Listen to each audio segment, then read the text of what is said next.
అనగనగా ఒక ఊళ్ళో ఒక కుక్క తన 6 బుజ్జి కుక్క పిల్లలతో వాటికి మంచి బుద్ధులు నేర్పిస్తూ హాయిగా కాలక్షేపం చేస్తూ ఉండేది. ఒకరోజు తన పిల్లలతో ఊళ్ళు తిరుగుతుండగా ఒక బావి కనిపించింది. ఆ బావిని చూపించి, మీరెవ్వరూ ఈ బావి దగ్గరకు వెళ్ళకండి, చాలా ప్రమాదం అని చెప్పింది. కుక్క పిల్లలు రోజు ఆ ఒకరోజు ఆడుతూ ఆ బావి దగ్గరికి వచ్చాయి. వాటిలో ఒక బుజ్జి కుక్క అమ్మ ఎందుకలా చెప్పింది? ఇదేంటో చూడాలి అనుకుంటూ ఆ బావిలోకి తొంగి చూసింది. బావిలో తన నీడని చూసి లోపల నిజంగా ఇంకో కుక్క ఉందని దాని మీద అరవటం మొదలుపెట్టింది.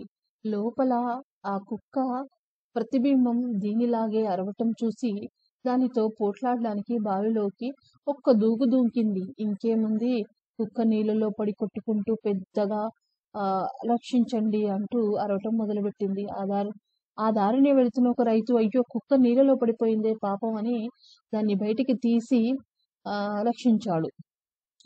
అయితే దీన్ని బట్టి మీకేమర్థమైందండి? వాళ్ళమ్మ ఈ బావిలో వెళ్ళొద్దు అని చెప్తే కూడా వెళ్ళింది.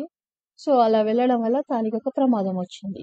సో మన పెద్దవాళ్ళు మనకేమన్నా చెప్పినప్పుడు కొంచెం ఆలోచించాలి కదా!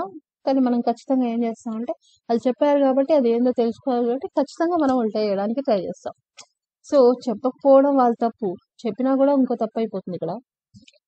సో ఎనీవేస్ ఇక్కడ వినాలి అనేది వినాలి, ఎందుకు చెప్పారని కొంచెం ఆలోచించి వినాలి. అది దీని నీతి. Thank you. ఎలా అనిపించింది కామెంట్ చేయండి. Thank you.